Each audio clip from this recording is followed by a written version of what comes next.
gràcies per la presentació.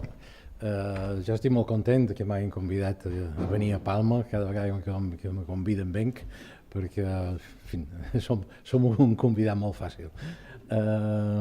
En aquest cas, és pel que de director general, és que tenim un contracte amb la Direcció General Regional i Urbana de la Comunitat Europea per donar una assistència tècnica al govern de les Illes Balears. Jo som porrerenc, és mal que quan fa molts anys que me'n vaig anar a fer una animalada, fa ja molts anys que vaig canviar de lloc de viure i estic a Madrid fa molts anys i m'acosta bastant xerrar de coses més o menys que la meva feina mallorquí. A més, a les vegades que ho he fet patir molt els que m'escoltaven i intentaré evitar-ho. Per tant, passaré a castellà i per això serà molt més fàcil y crec que ningú sufrirá por amor de això. Bien, entonces lo que me han pedido que presente es lo que más o menos he puesto en el título, que es una oportunidad para reposicionar la economía balear en el escenario global. Y esta oportunidad es precisamente el RIS3. El RIS3 es donde se van a aplicar una parte importante de los fondos FEDER en toda Europa y especialmente también aquí en Baleares. Bien, entonces, he puesto aquí dos transparencias para centrar un poco la cuestión, pero me imagino que este mismo tema ha sido tocado en los otros seminarios. Pero, en fin, es muy fácil demostrar eso, la necesidad de reposicionar la economía balear con dos transparencias. La primera de ellas es cómo ha evolucionado el Producto Interior Bruto per cápita del total del contexto nacional y de Baleares durante el año 2000, que está en el puesto... En fin, el número 1 es lo que valía en 2000 en ambos casos y cómo ha ido evolucionando. Evidentemente se ve que Baleares ha evolucionado peor que el total nacional y que evidentemente la recesión pues probablemente ha tenido un efecto no muy diferente del que haya podido tener antes. Por lo tanto, esto es un tema que sí hace pensar en que es necesario reposicionar la situación económica. Quizá para nosotros los mallorquines, pues a lo mejor lo que molesta más es esto. Y es que el año 95 estábamos arriba del todo y en este momento estamos un poquitín por encima de la media en cuanto al PIB per cápita nacional. Por lo tanto, yo creo que sí, es urgente pensar en formas de reposicionar la economía balear para que esto se vaya revitalizando. Entonces, yo lo que voy a contar aquí es un posible camino que además, en este caso, va a favor de obra, porque es el que ha elegido la Unión Europea y además está dispuesta a poner recursos para ello, y esto se llaman fondos FEDER y concretamente se llama la especialización inteligente, el RIS3, que es de lo que voy a hablar ahora fundamentalmente. Bien, entonces, el posible camino es lo que llaman la especialización inteligente. Esto es una cosa que está muy de moda, en este momento todo es smart, entonces la especialización inteligente es una solución que se vende bien y en la que se está aplicando. El concepto de especialización inteligente es realmente elemental, es lo que dice ahí, es concentrar los recursos públicos en inversiones de conocimiento sobre actividades concretas con el fin de fortalecer la ventaja competitiva en áreas existentes o nuevas. Esto es obvio, es decir, si uno quiere conseguir cosas, pues concentra recursos, en ese caso, cuidado, y empieza a ponerse las cosas mal en inversiones de conocimiento. Una vez pasada esta primera impresión y cuando uno analiza lo que viene detrás, es bastante más complicado. Si alguien está interesado en eso, la OCDE tiene un trabajo curioso donde demuestra que cuidado, que la cosa no es tan fácil como podía pensarse nada más empezar. ¿Y por qué no es tan fácil? Básicamente porque esto demanda una cosa muy dura, que es entender el papel de la especialización científica, tecnológica y económica en el desarrollo de la ventaja competitiva y, por supuesto, en el impulso del crecimiento económico. Alguien tiene que entender eso y bien sabemos que en este país, en España en general, hemos sido muy malos para entender para qué sirve el conocimiento. Y aquí estamos exigiendo que precisamente el conocimiento tiene que ser la base de esto. Pero no solamente esto, otra cosa más. Una capacidad política para guiar la identificación de los campos donde conseguir estas ventajas competitivas, es decir, dónde especializarse. Tiene que haber una capacidad, y tiene que ser evidentemente política, para poder guiar hacia dónde se tiene que ir. Es lo que hablábamos antes de la estrategia, que ya, aunque no tenía que ver lo anterior con lo que yo estoy contando, pues el concepto es exactamente el mismo. Y lo tercero es todavía quizá más difícil, establecer una gobernanza capaz de pilotar a los agentes económicos y sociales para traducir la estrategia de especialización en resultados económicos y sociales. Por lo tanto, una cosa que era muy obvia y muy evidente, cuando uno entra en ello, se encuentra con muchísimas dificultades, y yo creo que esta reunión de hoy pues tiene mucho interés precisamente para aclarar estas cosas. En resumen, lo que se quiere establecer es un marco de política regional para un crecimiento guiado por la innovación, es decir, por la utilización del conocimiento. Esto es el objetivo de algo tan elemental que se ve que es bastante difícil, pero el resultado también, lo que se espera, pues es bastante loable y por el momento muy deseable. Bien, con esto pasamos a lo que ahora nos viene bien, es decir, ¿qué pasa? Que la Unión Europea ha decidido que precisamente la especialización inteligente, que es lo que se llama RIS, es lo que se debe aprovechar para utilizar una buena parte de los fondos FEDER, que como todo el mundo bien sabe, es una cantidad de dinero muy importante. Yo no voy a hablar en absoluto de dinero en ningún momento, para eso está el director general, que se lo sabe, porque yo estoy solamente como asistente técnico de esta situación. Bien, esto es una idea que viene originada por la Dirección General de Política Regional y Urbana de la Comisión Europea. Hay una fundamentación teórica admirable. Hay dos artículos que aquí están referenciados de los mismos autores donde explica lo que es eso, cómo esto funciona. Después voy a echar un jarro de agua fría a esta situación, pero será después, no ahora. A continuación, me he limitado a copiar cómo define precisamente la página de la Unión Europea el concepto de especialización inteligente, que dice una estrategia de especialización inteligente establece prioridades con el fin de generar una ventaja competitiva mediante I+D propia, adaptada a las necesidades de las empresas, para que pueda abordar oportunidades emergentes y aprovechar la evolución del mercado, evitando duplicar y fragmentar esfuerzos. Esto es una literatura que está claramente ahí, que está aceptada por todo el mundo y, como se ve, es muy coherente con lo que decíamos antes. O sea, es el concepto de especialidad inteligente. Otra cosa más importante es lo que se pretende con esto. Y ahí es un poquitín más difícil, porque la Unión Europea pretende nada menos cambios estructurales en las regiones. Esto quiere decir, como dicen abajo, no se trata de resolver el problema de una empresa o de un sector, sino de buscar la motivación de un grupo de empresas para que fuercen un cambio en la estructura productiva regional que suponga una nueva oferta orientada a un mercado nuevo o existente y que suponga una clara mejoría de la economía. Y dice además, no es una solución a medio plazo, es algo que habrá que tomar tiempo para ponerlo en marcha. ¿De acuerdo? Esto es lo que lo que se ha aprobado, por lo tanto esto ya no es discutible, de lo que tiene que ser el RIS-3 para una región como Baleares. Bien, perfecto, todo esto se entiende, pero hay un jarro de agua fría que les comentaba antes. Esto está copiado exactamente, literalmente, del segundo artículo que había en la referencia anterior. Son tres académicos, un francés y dos americanos, que durante mucho tiempo han teorizado sobre esto, y en el mismo artículo donde defienden, y se recomiendo su lectura si alguien está interesado en eso, dicen nada menos que esto. Dicen que muchas declaraciones y argumentos acerca de la especialización inteligente no se han basado todavía en una base sólida de trabajo empírico. El argumento en favor de la especialización inteligente y las herramientas e instrumentos para apoyarla se basa más en deseos y esperanzas que en hechos contrastados. Por tanto, esto es muy importante, quizás sea una oportunidad para un caso de Baleares, donde, y se está haciendo en este momento, se discute con Bruselas qué es lo que hay que hacer. Y en esto hay una gran ventaja, porque cuando en Bruselas se ponen muy duros con su definición y su estrategia, hay que sacarles esta nota diciendo, espérese, que esto no es tan evidente ni es tan fácil como ya ha puesto antes en evidencia cuando he analizado el concepto sin entrar en lo que decía la Comisión. ¿De acuerdo? Bien.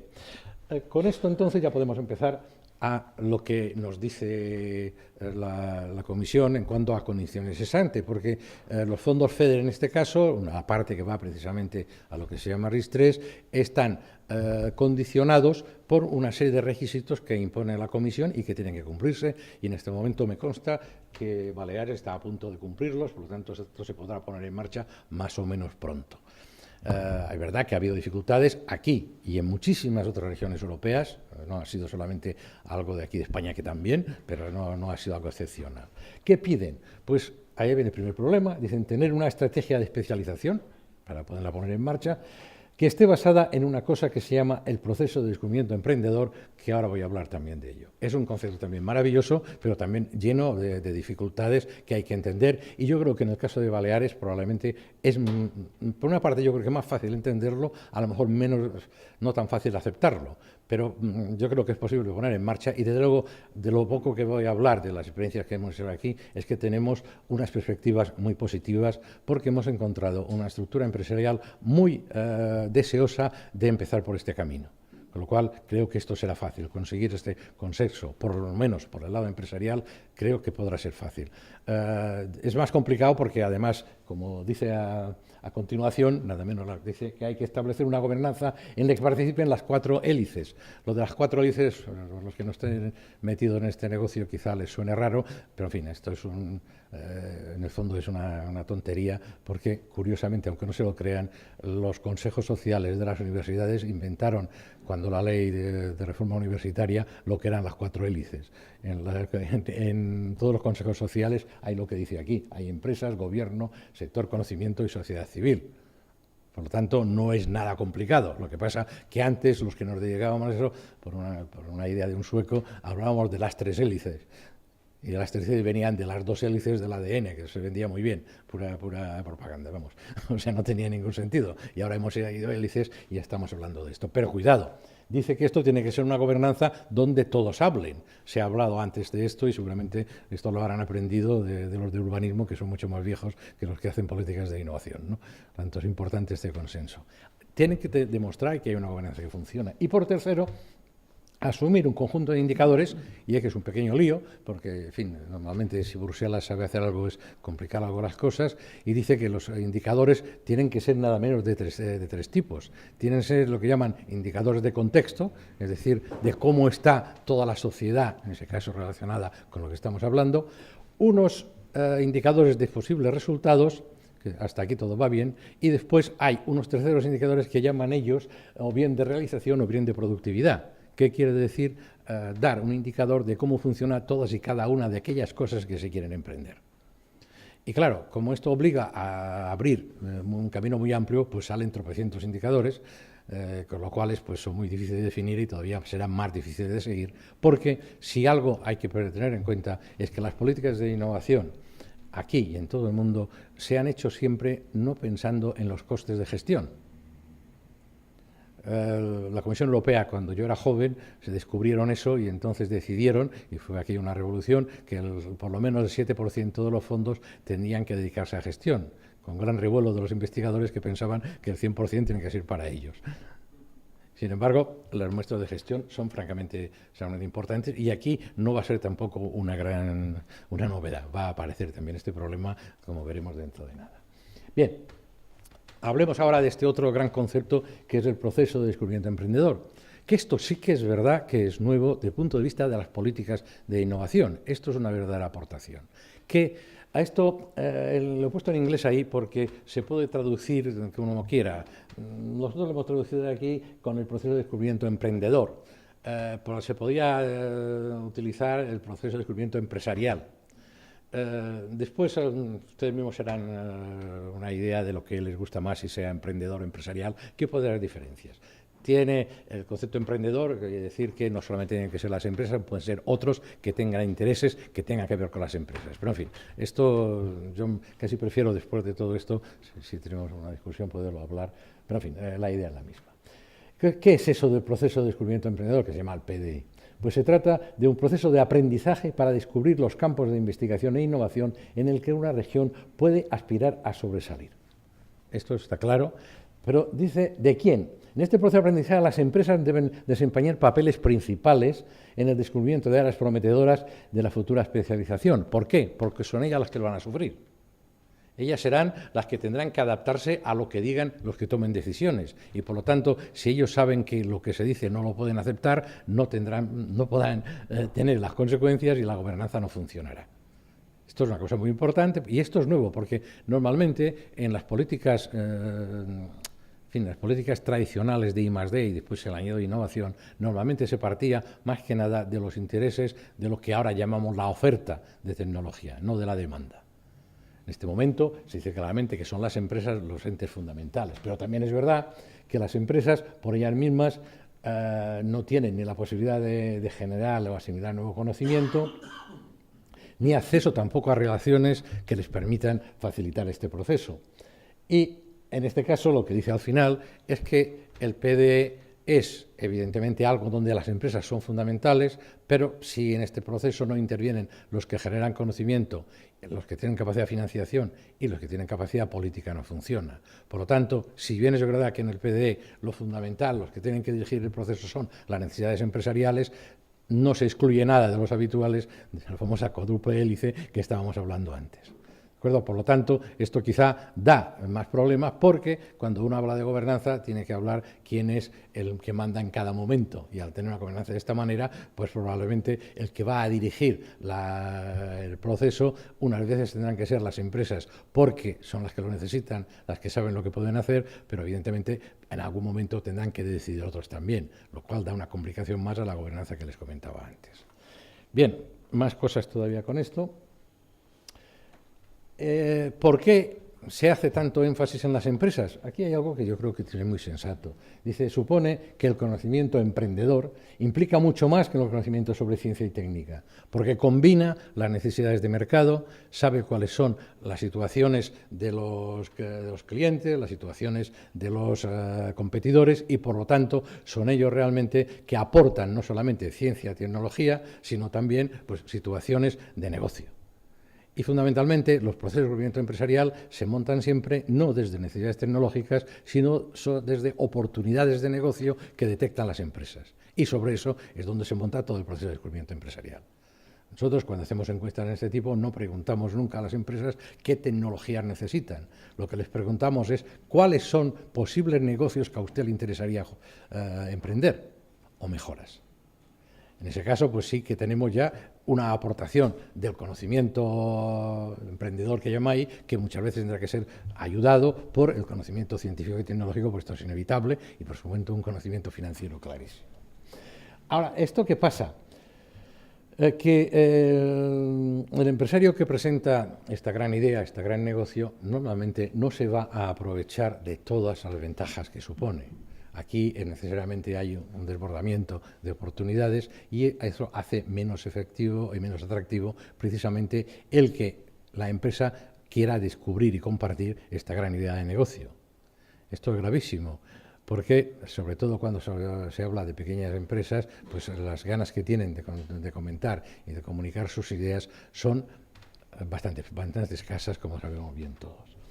Bien, evidentemente, las empresas, aunque tengan grandes ideas de negocio, y es ahí donde nosotros jugamos a nuestro favor, no tienen ni capacidad, ni técnica, ni financiera, ni comercial, y por tanto tienen que buscar ayuda en algún sitio. Por lo tanto, eso es, digamos, la otra cara de la moneda que ayuda a que esto funcione. Y lo que es obvio es que hay un gran problema de incentivos por parte de los gobiernos, por parte del FEDER, por parte del RIS, para poder incitar a las empresas a implicarse en este negocio. Y esto quizá es probablemente el mayor problema político que tenemos, es decir, buscar incentivos suficientes para que una empresa se vea impulsada a participar y, sobre todo, a explicar cuál es su idea de negocio, en lo cual ella pretende progresar, sabiendo, evidentemente, que no le va a quedar más remedio que cooperar con todos los demás. Este es probablemente uno de los problemas más graves que hay en todo eso. Y hay una serie también de confusiones importantes, porque en algunos documentos se ve que dicen, lo que dice aquí arriba, que dice una manera de atacar este problema es insistir sobre lo que, y esto es una cuestión un poco técnica, pero en fin se entiende fácilmente, en tecnologías de base. ¿Qué son tecnologías de base? Las tecnologías de base son aquellas tecnologías que las empresas tienen necesariamente que utilizar, pero que no les dan ventaja competitiva. Es decir, sobre el papel es muy fácil de explicar, en la práctica es bastante difícil de implementar, pero si ustedes tienen un sector determinado que ustedes quieran, hay unas ciertas tecnologías que probablemente les beneficiarían a todas y serían capaces de compartirlas. Y la diferenciación vendría por otro tipo de tecnologías, que es lo que se llaman las tecnologías claves, que es donde están las capacidades de competitividad de cada una de las empresas. Entonces, una de las ideas es que probablemente se podía ir a forzar básicamente las ayudas hacia proveer a estos sectores de mejores tecnologías de base. Está bien, esto probablemente es una propuesta clara y además hay una teoría más, que lo que se dice es que muchísimas empresas que ni siquiera pueden por ellas mismas poner en marcha tecnologías de base, las pueden asimilar y esto sí es verdad, puede haber lo que ahora se llama los mecanismos de coinvención de aplicaciones. Esto quiere decir que un determinado sector puede tener acceso a una tecnología de base y después, por ella misma, aprovechar esta tecnología de base para hacer unos productos que les diferencien, para hacer nuevas innovaciones. Esto está muy bien desde el punto de vista teórico. La verdad es que no hay ninguna evidencia empírica de que esto sea así, porque la dificultad fundamental, y esto nos ha pasado muchas veces en trabajos que hemos hecho, es muy difícil que una empresa pequeña, sobre todo estamos hablando en la PYME, sea una empresa que acepte que su tecnología no es clave. Y entonces para ella todas las tecnologías las clasifican como clave, aunque quizá después de discutir mucho se les puede llegar a convencer de que no son tan clave porque la tiene todo el mundo. Es decir, esto que probablemente vendido de otra manera podría ser la panacea, no lo es. Es decir, hay que ir más allá a buscar posibles caminos. Bien, vamos a ver, ya y con eso ya son mis últimas transparencias. ¿Por qué pienso o pensamos que es una oportunidad para Baleares el RIS3 y el proceso que pone en marcha? Pues básicamente por lo siguiente. En el caso de España, y Baleares no es una excepción, no ha habido realmente políticas nunca de innovación. En España ha habido un intento de política de innovación que fue, en mi opinión, un éxito, lo comentábamos antes de empezar esta mañana, que fue, muchos de ustedes lo sabrán, el programa CENIT, que fue la primera vez que, de una manera yo creo que bastante sensata, se hizo política de innovación. ¿Por qué? Porque una política de innovación es una política que lo que persigue es que las empresas se impliquen en innovaciones, si no tienen las nuevas y si las tienen con mucho más prometedoras. ¿Por qué se implican y por qué se les puede forzar a implicarse? Básicamente porque se es capaz de reducir los riesgos inevitables a la innovación. Esto es el único secreto que tienen las políticas de innovación. Si una política de innovación tiene que rebajar los riesgos que supone el implicarse en berenjenales de este tipo, que siempre son arriesgados y muchas veces no salen, y por lo tanto, si ven disminuidos estos niveles de riesgo, las empresas entran. Es la única manera de hacer políticas de innovación. Las políticas de innovación se pueden hacer de dos maneras también, no hay muchas más. Una de ellas es simplemente ayudas financieras, que rebajen los costes de entrar en eso y disminuir su responsabilidad. Y otra, que funciona bastante bien, sobre todo en determinados sectores que son propensos a ello, es rebajar las dificultades de acceso a las soluciones tecnológicas. Esto normalmente se hace pues dando acceso al sistema público, haciendo que el sistema público se implique en los verdaderos problemas que tiene la empresa. Son los dos únicos caminos que puede haber. Aquí en España no ha habido prácticamente política de innovación. Las subvenciones que se han dado han sido siempre muy cortas, escasamente, yo diría casi ridículas, y nunca han servido para rebajar los riesgos de innovación. Por lo tanto, salvo en el caso del CENIT, que se financiaba al 50%, en ningún otro caso, ninguna de las políticas españolas ha llegado a los límites de la Unión Europea. Es decir, está muy por debajo de la que la Unión Europea permite, que precisamente es este 50% que se utilizó en este programa. Bien, lo sí es cierto, y esto es la aportación que nosotros podemos hacer concreta, es que en las entrevistas que hemos hecho aquí en Baleares hemos encontrado a unas empresas que, por lo menos sobre el papel, y además hablando con ellos, dicen que responderían muy positivamente a políticas de innovación de verdad. Es decir, hay empresas y hemos encontrado, en fin, estadísticamente bastantes, que esta cuestión la entienden, que serían capaces de hacer más cosas siempre y cuando hubiera verdaderas políticas de innovación. Y efectivamente, en ese sentido, pues el FEDER es una oportunidad, porque hay unas posibilidades de negocios, de subvención que van ahí y que pueden ayudar. Además, hay otra ventaja más que se puede aprovechar, y es que Baleares tiene un sistema científico que, en fin, es envidiable, está funcionando muy bien, tiene cierta tendencia a colaborar. Evidentemente, el científico se dedica a la ciencia, no a otras historias, entonces... pero también es verdad que el mundo científico es bastante sensible a los incentivos. Por lo tanto, haciendo unas políticas coherentes, probablemente se puede conseguir funcionar. Por lo tanto, aquí en Baleares puede haber ahora una oportunidad con el FEDER para hacer unas políticas que funcionen. Y ahora yo voy a ser atrevido y voy a decir porque creo que esto podría ser así. Entonces, lo primero son unas evidencias para mí, si no lo son, me gustaría que me las rebatieran, porque entonces me tendría que cambiar mi forma de pensar. Yo veo que evidencia que Baleares tiene una reconocida experiencia en la gestión del negocio turístico, esto es indiscutible, que el negocio turístico precisa de una enorme variedad de suministros y, en el caso de Baleares, en cantidades relevantes. Esto es importante, y que la marca Baleares tiene un valor que podría extenderse a todo lo relacionado directa o indirectamente con el turismo. Estos son, para mí, unas evidencias, algo que se ven. Yo creo que se han comentado bastante esta mañana y probablemente, no sé, si hay alguien que no esté de acuerdo, pues me gustaría que me lo corrigiera. Y ahora simplemente es unas hipótesis para ver dónde los ayuda FEDER podrían ir. ¿Qué hipótesis son? Primero, el suministro local puede, en algunos casos, ser una ventaja competitiva en Baleares. Hay una demanda, por lo tanto, el suministro local bien hecho probablemente sería una ventaja competitiva clara. Pero no solamente eso, que el suministro local basado en la innovación generada gracias al conocimiento del negocio balear de turismo puede ser una ventaja competitiva en el mercado mundial. Por lo tanto, ahí hay una capacidad de poder hacer especialización en este campo que puede tener realmente un verdadero atractivo en el ámbito no solamente balear, sino nacional e internacional, evidentemente. Y otra cosa muy importante hoy es que las nuevas tecnologías hacen posible producir y provisionar servicios para el mercado mundial desde un entorno como el balear. Y esto lo hemos comprobado, ya voy a comentar algunas cosas. Es totalmente posible. Por lo tanto, si las hipótesis son verdad, a continuación lo que queda pues intentar ver qué se puede hacer con esto. Son algunos ejemplos, es decir, y de ahí viene el campo de especialización, en presupuestos suficientemente grandes para que no haya, pero ustedes seguramente lo podrán bajar. Evidentemente, aplicaciones TIC para empresas turísticas, Baleares es una potencia hoy. Aquí no hay que hacer nada más con eso, quizá más que fomentarlo y hacer que esto tenga más repercusión mundial, pero esto es un hecho. Ingeniería para instalaciones turísticas. También es un hecho que hay verdaderos conatos importantes, no había por qué aumentarlos. Además, en el caso, hasta donde yo sé, y no sé mucho de esto, incluso en entornos hostiles, que probablemente no hay en el mundo mayor capacidad que la que se ha desarrollado desde aquí para instalaciones. Por lo tanto, esto se puede potenciar.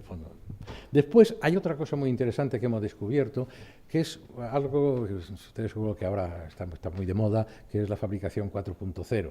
La fabricación 4.0 es lo que se llama fabricación inteligente, lo que llaman la transformación digital de la producción. ¿Qué es esto? Esto es básicamente aprovechar las nuevas tecnologías para hacer los procesos de producción tradicionales más fáciles. ¿Qué ha pasado con el Brexit o qué ha pasado con el fenómeno Trump? Pues que durante muchísimos años las empresas se han deslocalizado. ¿Y por qué se han deslocalizado? Porque se podía producir con mano de obra muy barata en otros sitios donde la mano de obra es barata y entonces tal. Aquí los que, en fin, también me puedo incluir en ellos porque también lo pensé, los que pensaban bien entonces decían, nada, esto es estupendo porque lanzamos a estos países las partes que son más engorrosas y que además no nos gustan y entonces nosotros nos quedamos en nuestro país con aquello que tiene verdadero valor añadido, que era la ingeniería, el diseño, todas las historias. Se ha demostrado, esto es un hecho, que precisamente cuando un país empieza a saber fabricar es el que acaba sabiendo diseñar y el que acaba sabiendo resolver problemas, mientras que los países que se han quedado sin la industria se han quedado sin saber hacer nada. Este es el problema que estamos viviendo en estos momentos. ¿Qué pasa ahora con la 4.0? La 4.0 lo que permite es especializar la fabricación. Entonces, utilizando técnicas que están bastante accesibles hoy y cada vez se complican más, lo más nuevo en esto para que ustedes se sitúen, si alguien no lo está, es la impresión 3D. La impresión 3D es un ejemplo típico de esto. Entonces, ¿qué ocurre? Pues ocurre que ahora, en los países donde se tiene mejor nivel de vida, se puede hacer, en fin, lo que sea, se pueden hacer producciones especializadas, muy bien diseñadas y se pueden producir localmente en series relativamente cortas, que es lo que se pide más, porque ya la producción seriada es lo que decíamos antes del turismo captivo, ¿no? Es decir, la producción seriada probablemente no tiene sentido, pero hoy en día, por unos 10 millones de euros, se puede conseguir una empresa que haga botellas tanto como sean necesarias para todos los maratones del mundo. Se puede particularizar una botella que no tiene nada de valor con algo que tiene mucho valor para el señor que hace el maratón y se le puede cobrar, evidentemente, muchísimo más.